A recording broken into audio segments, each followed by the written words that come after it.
दोस्तों, आज हम रोहियो चुलिस्तान के मायानाज फ़नकार आड़ू भगत के साथ हैं और हमारे साथ है सोशल वर्कर, आप सब जानते हैं, साजिद आराई साहब।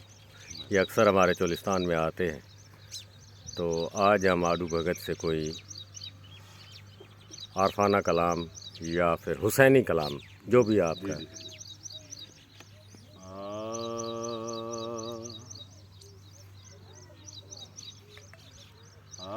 सारे आशिक गए हन मंगदे दुआ, ओ सारे आशिक गए हन मंगदे दुआ।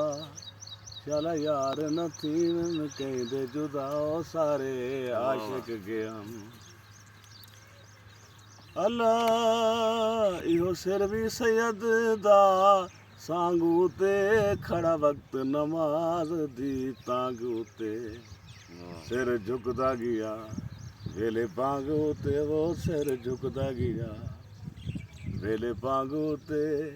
ठीकी वकात दे विच नमाज अदा, सारे आशिक गए हम मंगदे दुआ, वो सारे आशिक गए हम मंगदे दुआ।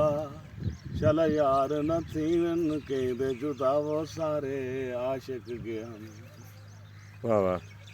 अल्लाह इहो सिर भी सैयद दा सूली चढ़े, मुंह विच ता ज़बान कुरान पढ़े। वाह वाह। ए जे सायता तई कई ता मावी जणे, हो ए जे सायता तई कई ता मावी जणे जेड़े उम्मत दे राह ते गिन शहादत पा, सारे आशिक गए हम मंगदे दुआ, वो सारे आशिक गए हम मंगदे दुआ।